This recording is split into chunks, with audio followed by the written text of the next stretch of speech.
Ladies and gentlemen, welcome back to Atlanta to the GAW Academy. Now, last week, you met every one of our 24 competitors in the first ever GAW Academy Stormchaser competition. And you learned that each of them will be going through a round-robin schedule, which will seed them for a tournament, the winner of which will be crowned Stormchaser champion and will earn a one-way ticket to the GAW main roster. Now, this episode is where we begin our round-robin schedule. And let me tell you how this is going to work. Throughout the episode, we're going to showcase to you some of the best matches from this week of competition. And you at home can have a say in which competitors we see. Head on down to the comments of any video and let us know which competitors you would like to see more of. But not only that, through different video packages and other means, you will get to know all of our competitors. And one more surprise. Because we're GAW, we go big when we do anything. And because GAW has such a connection to the Academy and what we do here, everyone at the main roster wants to be a part of what we are doing, which means special guests each and every episode. And without further adu, let me introduce you to tonight's very special guest, a man who has been all over the world, a man who pushed one of the great champions of all time, Kazuchika Okada, to his limits, and a current competitor in the GAW Classic. Ladies and gentlemen, the American Nightmare, Cody Rhodes.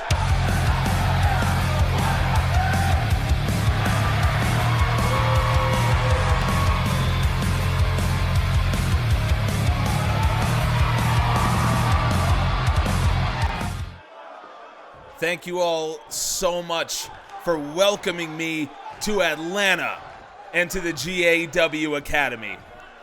Now, you may be wondering, Cody, you always come out in these fancy suits and you use big words and you talk a lot about legacy and competition.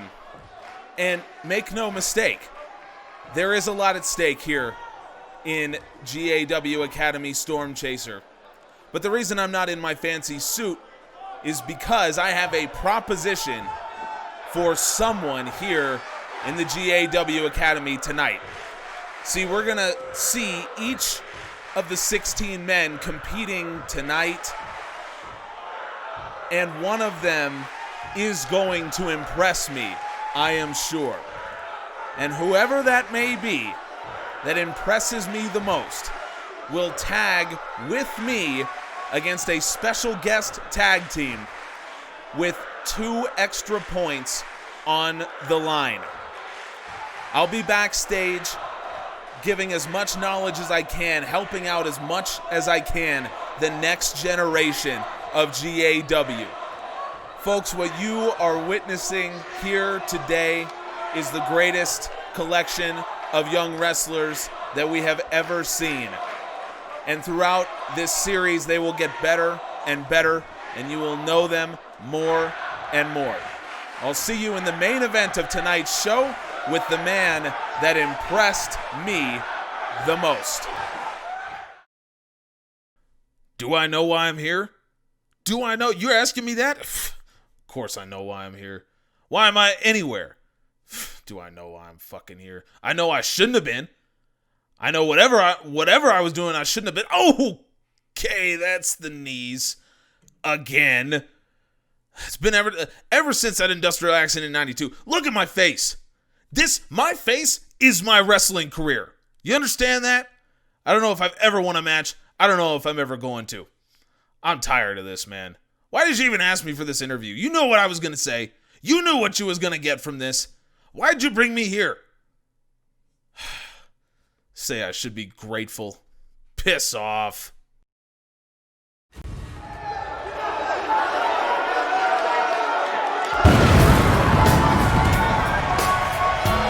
Dead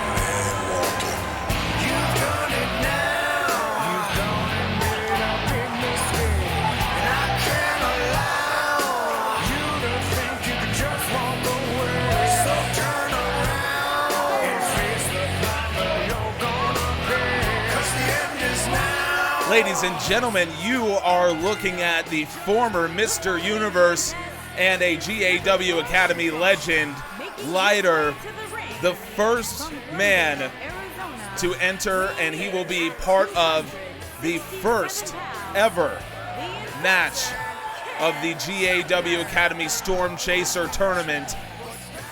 And Leiter, once again, is a legend here in the GAW Academy. He was part of the first ever GAW Academy Tag Team Champions. He teamed with Will Hobbs, to win those titles, and Will Hobbs has, of course, gone on to have success elsewhere.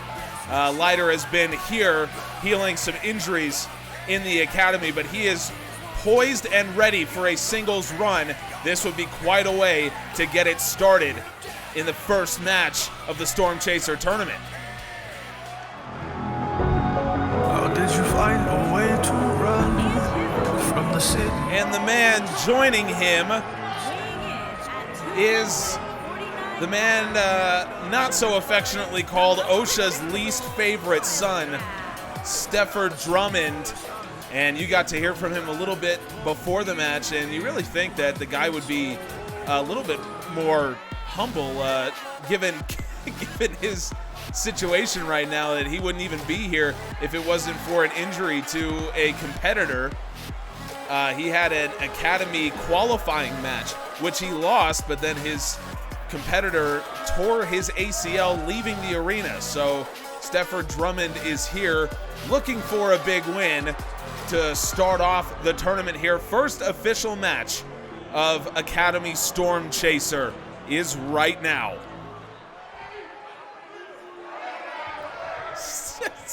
Stefford Drummond. Oh, this guy. Drummond immediately getting started here with the head scissor airplane spin. Not a move that I would have expected to see in his arsenal. Going up against Leiter, who is an absolute powerhouse, by the way. And we're going to get a taste of that right now. Leiter, look at this. Deadlift, German suplex. Bridges it, and Stefford Drummond kicks out. Leiter, something you need to watch out for him, a massive power bomb that he calls the battle axe.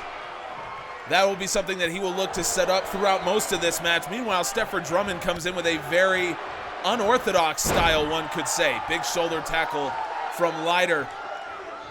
This would be a good opportunity to tell you how all the matches are going to go down here. 10-minute time limit for every match that we have during the course of this tournament.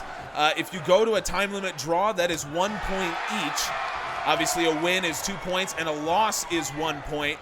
And we do it that way so that there is no incentive for someone to get themselves disqualified or have an ally disqualify them or something like that, because you get 0 points in the event of a DQ or a count out or anything of that sort. Stefford Drummond using his head right there into the Falcon Arrow.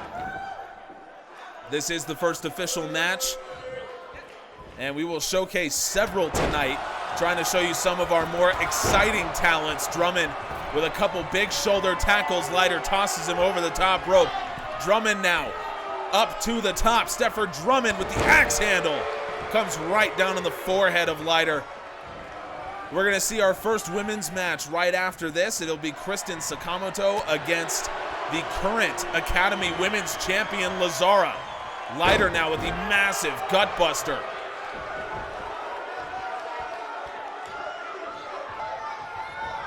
And Leiter, here we go, setting up the battle axe.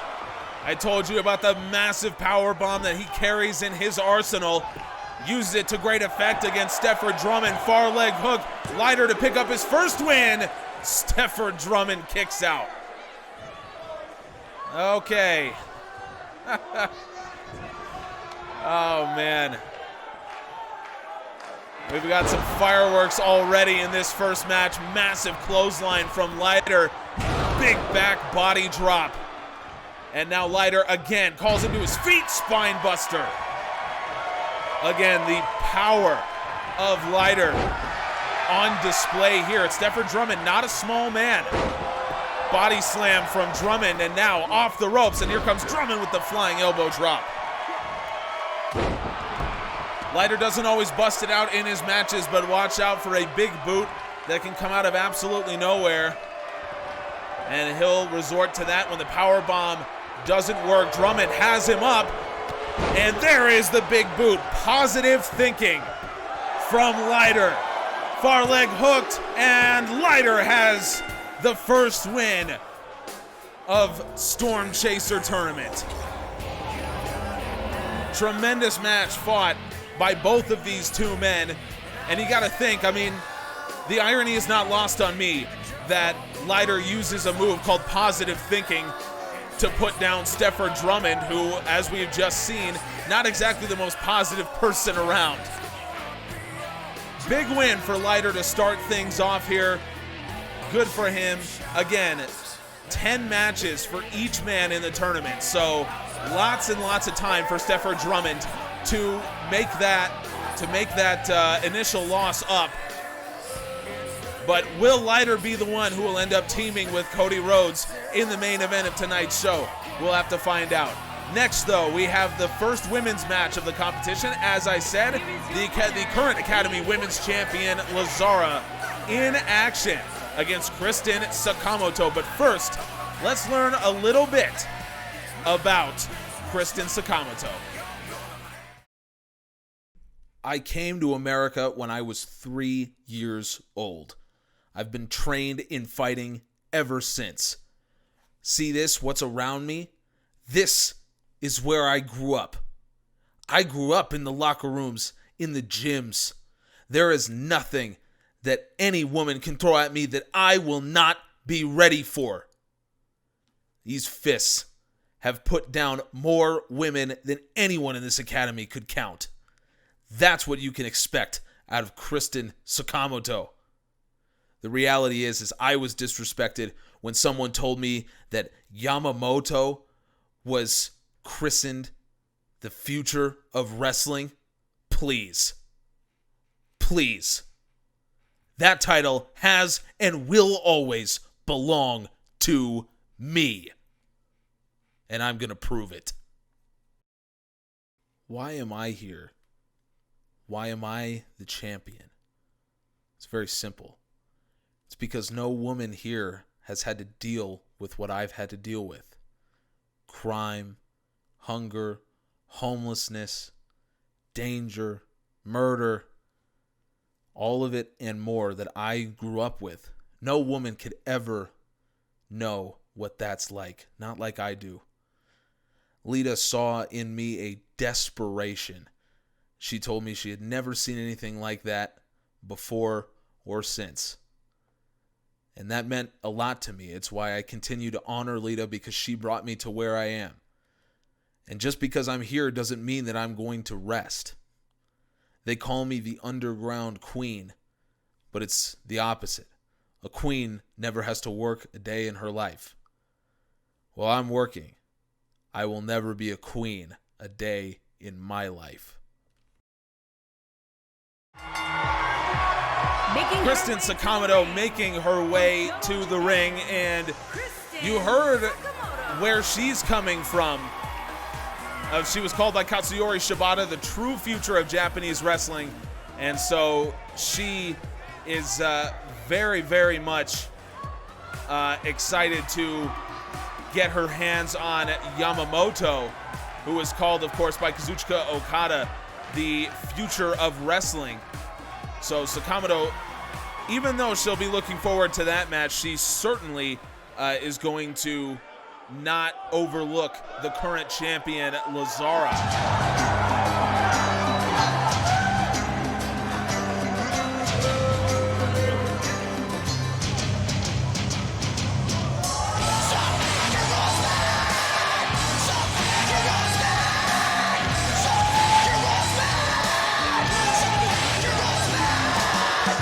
We have a wide variety of experience in the women's division here in the GAW Academy. Lazara comes in as one of the more inexperienced wrestlers, and yet she is the current GAW Academy champion. She is a former NWA Women's Champion, and of course, she was trained by the legendary Lita. And Lita Of course, I mean, Lita's not known as a trainer. She doesn't have a wrestling school or anything like that, but Lazara came to her and asked for her guidance, and she has taken a lot from Lita's training. As you can see by the music and the video playing, and you heard her say before the match, she owes a lot to Lita and Lita's guidance. Will we see that influence here against Kristen Sakamoto? We will have to find out. It's the opener of the women's division of GAW Academy Stormchaser. 10-minute time limit. The rules for the women are the same as the men, as well as the point scoring system. Sakamoto immediately working on the arm of Lazara. And by the way, so Lazara is, as I mentioned several times, the current GAW Academy champion. That's because all of our top prospects in the Academy are competing in this competition, which included our previous champions. So the belts are not on the line for either Lazara or Scott Danielson, who is the men's Academy champion, unless it's otherwise stated. So they don't have to worry about that. Lazara is the champion for a reason.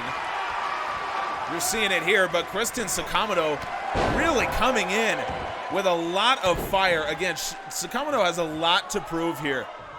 And she's only been in the Academy for a few months, so she still is new. Not a lot of her is on film right now. Her background is in mixed martial arts, former Invicta Atomweight champion. So there's not a lot of film on her professional wrestling ability. Spinning kick from Lazara misses, and Sakamoto turns it into a half and half. Sakamoto was, of course, trained by Katsuyori Shibata at the New Japan Pro Wrestling Dojo in LA. First cover of the match, Lazara kicks out. So because of that, Sakamoto comes in with a deadly PK that you need to watch out for. That is, of course, a Shibata special.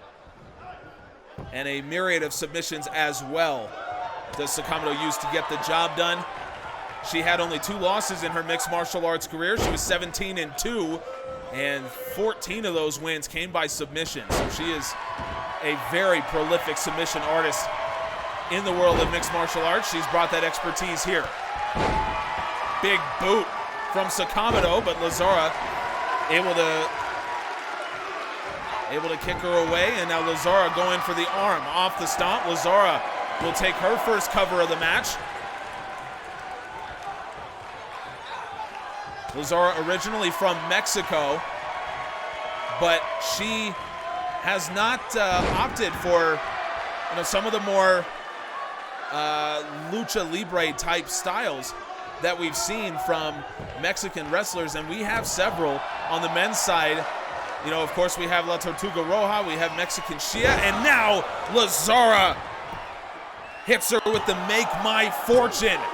Leg hooked, and Lazara, just like that, gets the win. Well, I said that there wasn't a lot of lucha style for Lazara. There is a lot of power, and the Make My Fortune is able to put away Kristen Sakamoto.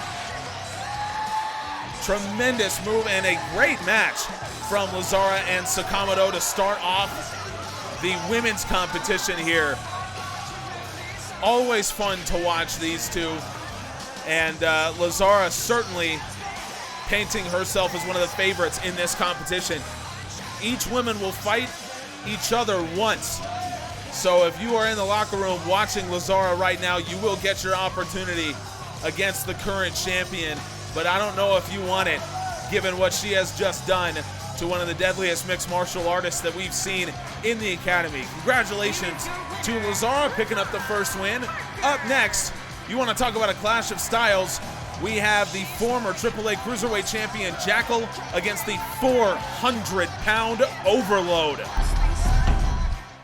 It's very simple why I come here.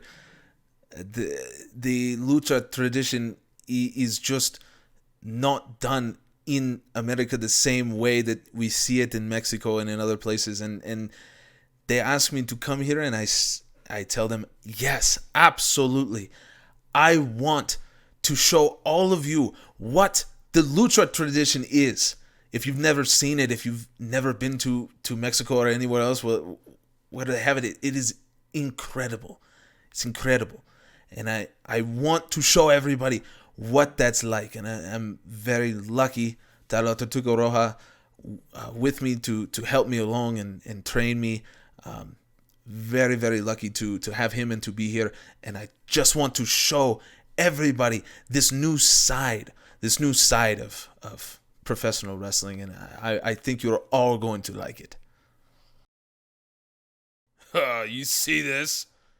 World's Strongest Man competition. I won it 4 times. Those are real men. Not these puny pissant wrestlers like that Jaquel dude or whatever the fuck his name is. Look, there's only one reason why I'm here, okay? There's more money in wrestling than in the World's Strongest Man competition, okay? Not everybody can handle World's Strongest Men, okay? They just can't. All right, so there's more money here because the wrestlers are better looking and they're better cleaned and they do jumping stuff and athletic stuff. Man, whatever. I moved Stonehenge. You see that? You see this? That used to be 6 inches to the right. Okay? That's who I am. All right? I'm not some pissant jumping off the top rope and doing flips and bullshit. I'm Overload, damn it.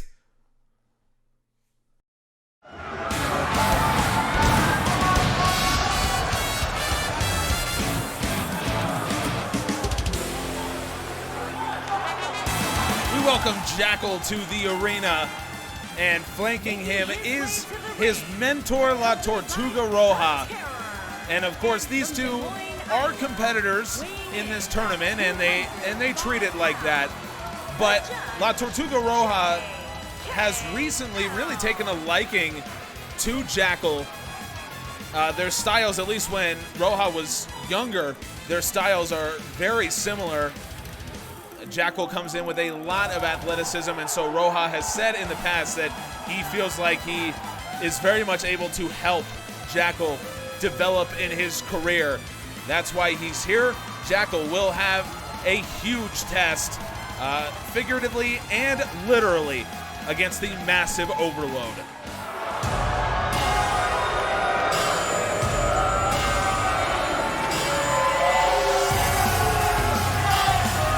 But you heard Overload talk before the match. His people are the strong men. That's where he comes from. And you can see the influence on him. Now, Overload does come in as a fairly inexperienced competitor here. Again, former World's Strongest Man. He claims to have moved one of the Stonehenge monuments 6 inches to the left. So I don't know if I can validate that, but that's what he says. This is his first pro wrestling experience, though, here in the GAW Academy. He has not been anywhere else. So even though he is one of the older competitors because he spent so many years on the strongman scene, he is one of the least experienced, if not the least experienced competitor. You can see he more than makes up for that with his sheer size and strength. Jackal's dropkick couldn't even phase him there. Jackal trying to go up top, but Overload caught him. Again, Jackal fought in cruiserweight divisions for most of his career up until this point. You know, he was in AAA. Again, he was a cruiserweight champion there. He competed in the first ever AAA Lucha Capital. By the way, oh my goodness, look what he's doing on the outside here. Woo! Jackal showcasing a little bit of that power. Now going up top is the man in blue, Jackal from the top. And Overload just shoves him down. Massive right from the massive Overload. Jackal slides back into the ring. That is the smart play, in my opinion, but he gets caught by Overload, who hits him with the Samoan drop. Overload, as you can imagine, a myriad of power moves at his disposal, and he will probably use his patented running splash. He simply calls it body cast. Keep an eye out for that. Jackal, on the other hand, has a variety of high-flying lucha-style moves. He spent so many years training in Mexico, and now Overload with the running power slam.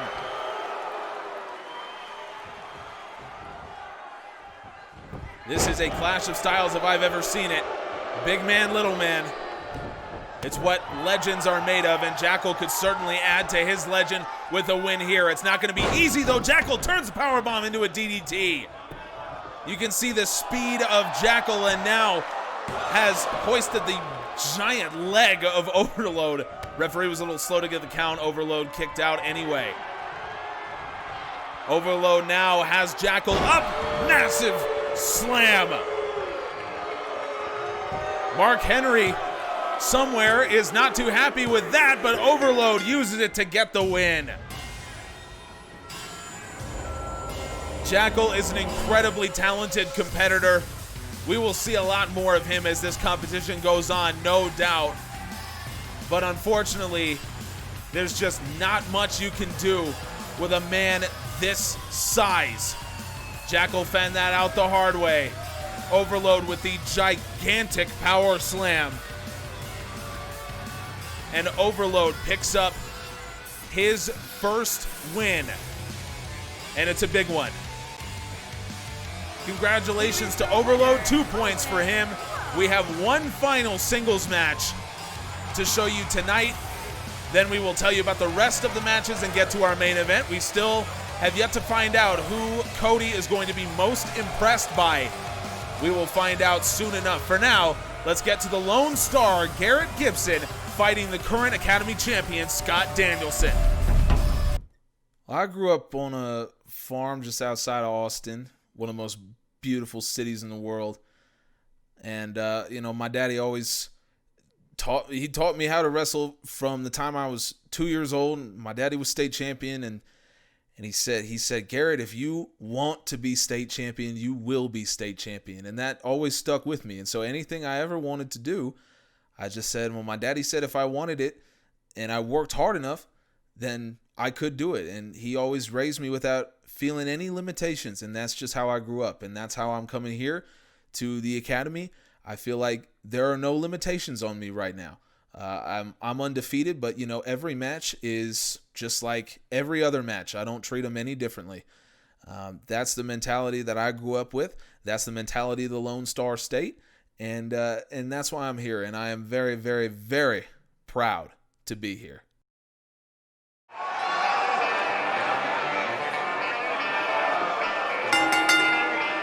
Well, folks, you heard it before the match. Garrett Gibson has a lot of pride in his state, in his country, and in being here.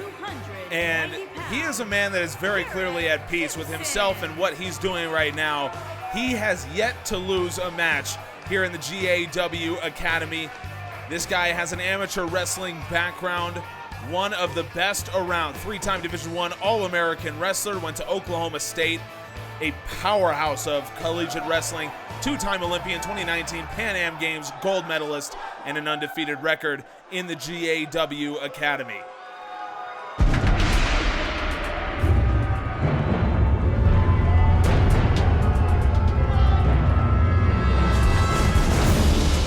But this is the first time that he'll be taking on a champion, Scott Danielson, coming out with his Hernandez brothers teammate Eddie Hernandez. Eddie Hernandez, by the way, coming off a win over La Tortuga Roja. So congratulations to him, picking up his first 2 points. And we will, again, get you the results of all the completed matches after this match has completed. And then we will get you to Cody Rhodes, who will be telling us the man who impressed him the most, who will get a chance to win 2 additional points in a special tag match. For now, though, it's the Academy champion Scott Danielson taking on the undefeated Garrett Gibson. We'll see what these two men have to offer in our final singles match of the night. Gibson immediately flooring the champ with a big kick to the gut, tosses him over the top rope. Now, Gibson certainly knows the rules and will not try to bend them at all. But you got to be a little bit concerned about Hernandez and Danielson potentially bending the rules here. not something that we had to be concerned with when we saw La Tortuga Roja come out with Jackal. But it bears reminding that any kind of disqualification, Gibson suplexing Danielson onto that hard ramp. Any kind of disqualification or countout results in 0 points as opposed to the 1 you normally get from a loss. That is an intentional countout, by the way. So if Danielson were to let Gibson stand out there, let him stay out there and not pull him back in, then that would be negative. That would be 0 points for Danielson. And any kind of intentional disqualification or anything like that, we do have a referee and judge discretion here. So, for example, if Eddie Hernandez were to get into the ring and attack Scott Danielson, we would actually penalize Danielson, give him the 0 points, and give Garrett Gibson the win. Gibson now goes for the first cover of the match. Danielson kicks out. Gibson obviously has tremendous amateur wrestling credentials, but also has a fair bit of strength, and you saw with that nerve hold there. Gibson maybe looking for the Texas jab. Scott Danielson turns him away. Off the rope here, Danielson trying to lift up the nearly 300-pound Garrett Gibson, and Gibson charges in with the knee. Well, you won't see Gibson doing any kind of high-flying maneuvers, but he does have a remarkable amount of quickness for his size. Danielson blocked, and Gibson turns it around into a double-leg Boston Crab, and look at him sitting way back on that, and Danielson will have to power out. And Gibson's a little bit quicker than he looks. Danielson's a little bit stronger than he looks. Gibson out of that one. Big clothesline from Garrett Gibson. Now, that was not the All-American clothesline. You will know when you see the All-American clothesline, which Gibson tried to use to eliminate Ulysses Sky in the Battle Royal back in episode 1, and Sky low-bridged him, sent Gibson out. There's the All-American clothesline. Garrett Gibson levels Scott Danielson with the All-American clothesline. Gibson hooks the leg, and Garrett Gibson remains undefeated. Now remember, the championship does not change hands. Scott Danielson is still the champ, but Garrett Gibson certainly has an argument to be made that he should get a championship bout outside of the normal rules of this competition, which we do allow. So we'll see if Gibson decides to go that route or if he'd rather focus on the competition. Either way, the All-American clothesline gets the job done for Garrett Gibson. You can expect a lot of this in these matches. Lots of fast-paced action. We didn't have a match go over 5 minutes today, but that's exactly what you can expect in the Academy Showcase, and lots of matches to be had for everybody. So if you didn't see a wrestler today that you wanted to see, don't worry, we will see a lot of matches. So if you didn't see him or her today, you will see them in the next few episodes for sure. So let's round up our other matches that we did not see today, starting with the women. We saw the current Academy champion Lazara take down Kristen Sakamoto. Kristen's sister Catherine starts her record off with a win by defeating Martina Del Sol. Suzuki takes down Katana, and finally the future of wrestling, 19-year-old Yamamoto taking down one of the more experienced competitors of the bunch, Alex Nolan. So we'll show you the standings for the women right now. Lazara has 4 points because she got 2 from winning the opening Battle Royal. Suzuki and Yamamoto, along with Catherine Sakamoto, all have 2. Over to the men's side now. We saw Flyboy take out Mexican Shia with the massive Flyboy bomb, his version of the Swanton. It is excellent. You will see it very soon. So Flyboy starts off with a win. Oliver Parker gets himself 2 more points after he took down the legendary underground fighter Lee Carr. Eddie Hernandez, I mentioned, picked up a win over La Tortuga Roja.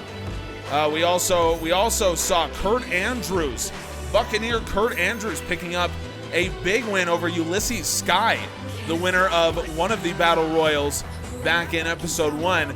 Good for him. And finally, Andrew Wesley takes down the massive 400-pound Tonga. Over to the men's standings now. Oliver Parker with 4 points is in the lead. Ulysses Sky picked up 2 points by winning the Battle Royal, so he has 3. And then we have, of course, Flyboy, Leiter, Gibson, Kurt Andrews, Andrew Wesley, Eddie Hernandez, and Overload all picked up wins here in the first episode. Once again, if you did not see one of your favorite wrestlers this episode, you will see them very, very soon. For now, let's head over to Cody Rhodes, who will tell us who impressed him the most and who will be getting a shot at 2 extra points in a special tag team match. I'm a second generation wrestler. And so things like heritage, family, tradition, those things are all the most important things to me.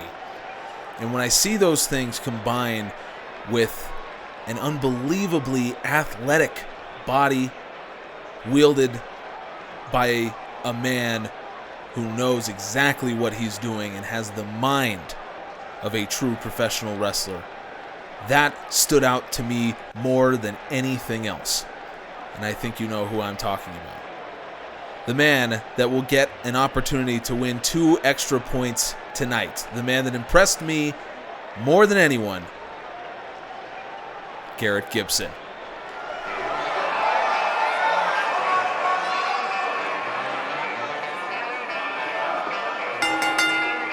Well, folks, I got to be honest with you, actually.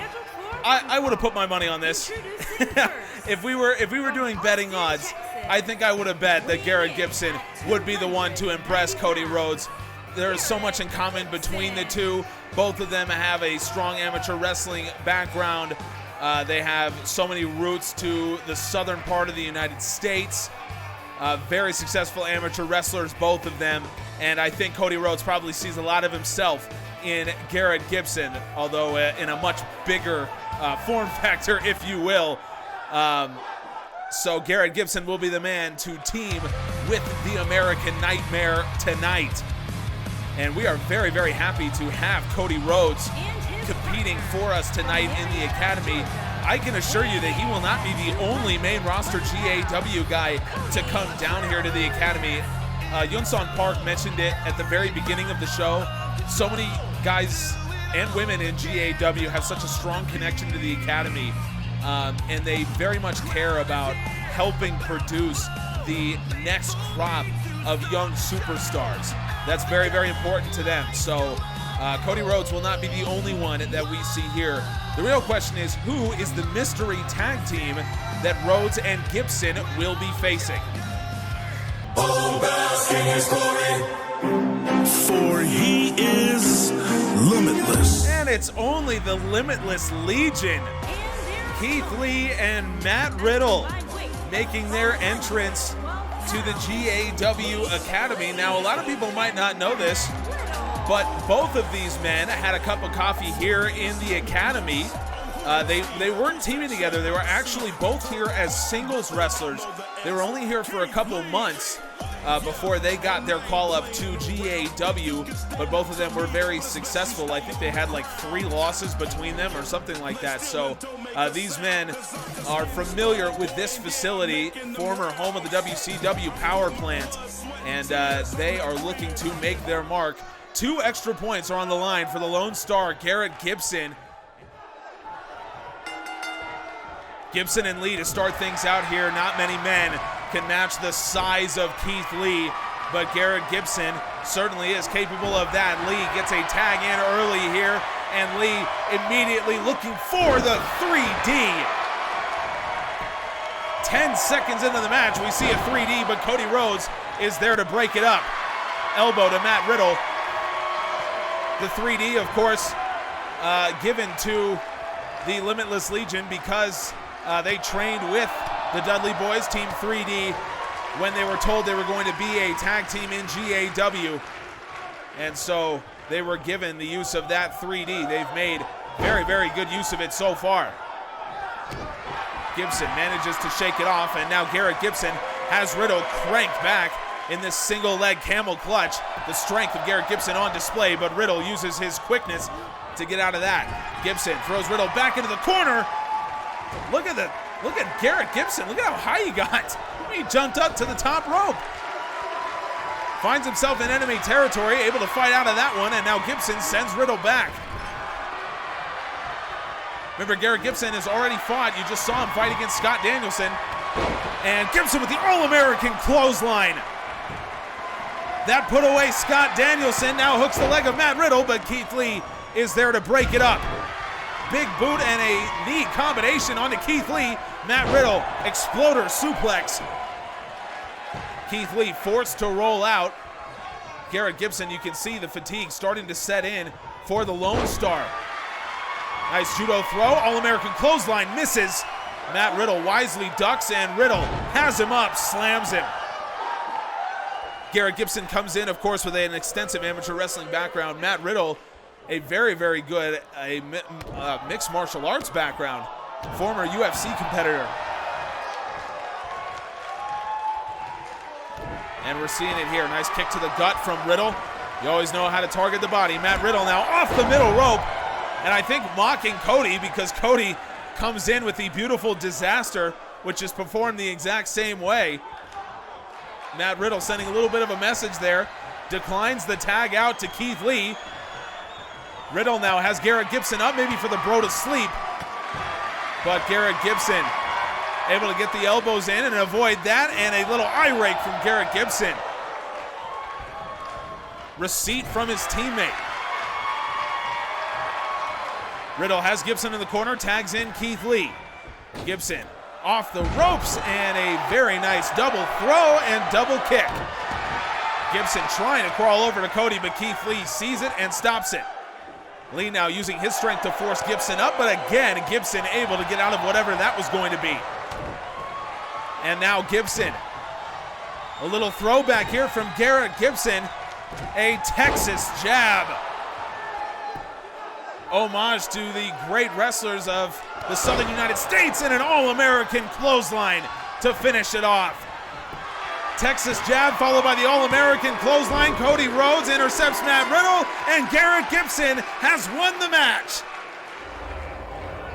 Congratulations to Garrett Gibson, the Lone Star. With Cody Rhodes' help, has earned himself 2 more points. What a match fought by Garrett Gibson. And folks, this is an example. The people here in the GAW Academy, the men and women, on a physical level, they are every bit as good. They are every bit as capable as anyone on the GAW main roster. They are here to gain experience, to build up their cardiovascular fitness, and to really get acquainted to the wrestling business, the travel, the everything that comes with being a wrestler in GAW. But physically, they are as good as they come. And you saw it right here as Garrett Gibson beats Matt Riddle and Keith Lee. Congratulations to the Lone Star. 4 points for him, ties him with Oliver Parker for the lead after our first official week of competition. Folks, we will be back next week. If there's a wrestler you wanted to see, let me know in the comments, and we will be sure to feature them. If not, we will have a whole new crop of talent that we will show you next week. So be sure to tune in for that. We are so excited about this series. We hope you are too. Subscribe. We appreciate you.